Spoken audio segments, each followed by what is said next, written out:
새정치민주연합 당직자, 당원, 그리고 국회의원 여러분들, 저는 오늘 이 자리에서 북한 인권을 말하기 전에 먼저 여러분들을 위해서 먼저 말씀을 드리려고 합니다.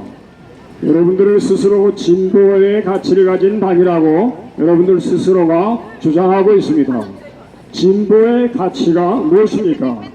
자유, 평등, 인권 이런 것들 아닙니까? 그럼에도 불구하고 여러분들은 우리 사회 속에서 소수자들의 인권에 대해서는 얼마나 소리를 높이면서 북한의 다수자의 인권이 처참하게 짓밟히는 그것에 대해서는 여러분들이 입을 다무는 모순을 범하고 있다는 것입니다. 저는 새정치민주연합 모든 분들에게 진심으로 권하는 말입니다. 내년 총선과 내후년 대선에서 여러분들이 좋은 결과를 기대하기를 바라신다면 여러분들은 지금 현재 여러분들이 잘못된 길을 가고 있고 잘못된 가치를 적용하고 있다는 것에 눈을 떼야만 한다는 것입니다.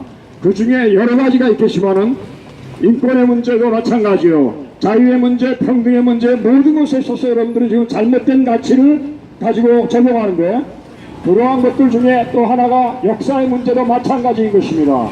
역사 왜곡을 누가 했습니까? 민주화라는 과정 속에 사실상 북한의 대남 공작이 숨어들어서 지금 여러분들 안에는 친북, 종북적인 세력의 사람들이 소수이지만 그들이 들어가서 그들이 마치 꼬리가 몸통을 흔드는 것처럼 그렇게 흔드는데 여러분들이 놀아나고 있다는 것을 국민들이 알아가기 때문에 역사 교과서 분쟁에 그 교과서 문제에 반대하는 사람들이 늘어남에도 불구하고 새정치민주연합에 대한 지지도는 점점 떨어지고 있다는 사실을 왜 모르냐는 것입니다. 시대가 바뀌고 있다는 것입니다. 군사독재 시절에서 민주화 시대로 넘어갈 때는 그 줄을 바꿔야 되는 것이에요.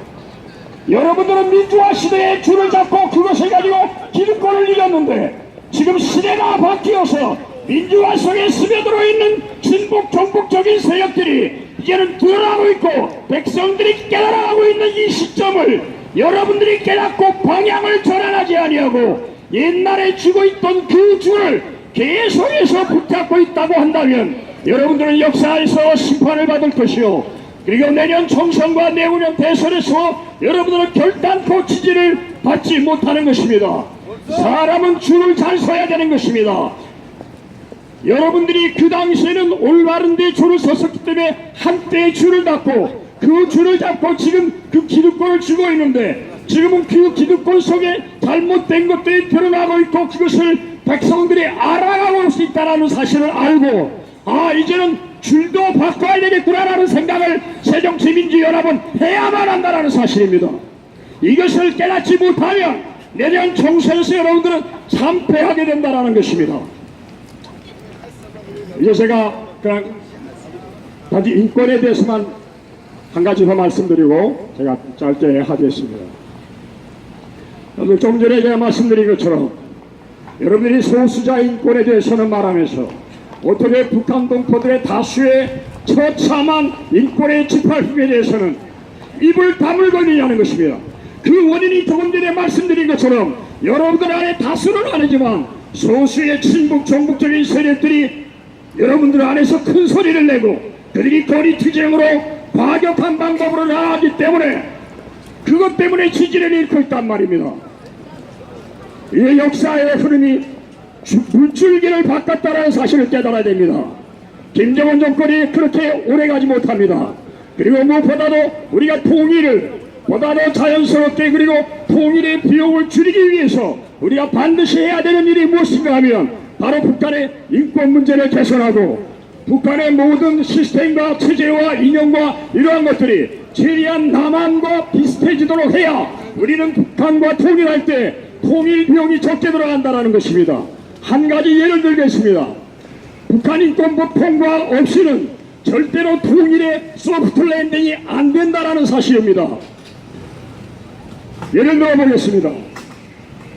여야가 합의해서 북한인권법을 통과시키면 우리가 대북 정책에 있어서 동서독이 통일할 때 서독이 계속해서 동독에 거저준 게 아니라 여러 가지 조건들을 제시하면서 돈으로 동독인들의 자유를 사왔다라는 사실을 잊지 마십시오. 우리도 북한에게 그렇게 해야 된다는 것입니다. 무조건 퍼져서는 안 된다는 것입니다. 우리가 대화하고 협력하고 교류해야 됩니다. 그러나 이제 우리가 대화하고 협력하고 교류할 때는 저 과거 정권 10년 동안 했던 것처럼 무조건 퍼주는 것이 아니라 주면서 그들의 변화를 대가로 요구해야만 통일을 소프트 랜딩 시킬 수 있다는 것입니다. 저는 한 가지 실천하기 어렵지만은 예를 들어서 말씀을 드리겠습니다. 우리가 북한인권법을 통과시키면 어떤 것들을 주장할 수 있는가? 이거 과격한 예지만은 북한의 정치범 수용소를 없애면 정치범 수용소에 있는 그 자리에 개성공단 같은 것들을 없애는 자리마다 세워주겠다. 10개도 좋다, 20개도 좋다. 북한인권법을 통과시킨 다음 우리가 그들이 변화되어지는 대로 우리는 북한의 개성공단 같은 것을 10개, 20개, 100개도 세워주겠다고 우리는 제안할 수 있다는 것입니다. 이런 대가를 치르지 아니하는 퍼주기, 이것은 과거의 10년의 잘못을 되풀이하는 것 외에 아무것도 아닌 것입니다. 우리는 통일을 위해서도 반드시 북한인권법을 통과시키고 그리고 북한에 대해서 우리는 그냥 주는 것이 아니라 그들의 변화를 요구하며 대가를 우리는 치르며 통일을 준비해 나가야 될 줄 믿습니다. 다 같이 한번 외치겠습니다. 새정치민주연합은 북한인권법을 제정하라! 제정하라! 제정하라! 예, 2005년 8월 11일 김문수 전 경기지사 당시 한나라당 의원이 북한인권법을 발의한 지 벌써 11년째가 되고 있습니다. 세계 어느 나라가 이렇게 11년씩이나 법안을 묵혀두는 나라가 있단 말입니까? 그것도 세계에서 가장 열악한 인권 참상을 가장 인권을 앞세운다는 정당이 앞장서서 막고 있는 법이 어디 있단 말입니까? 다음에는 우리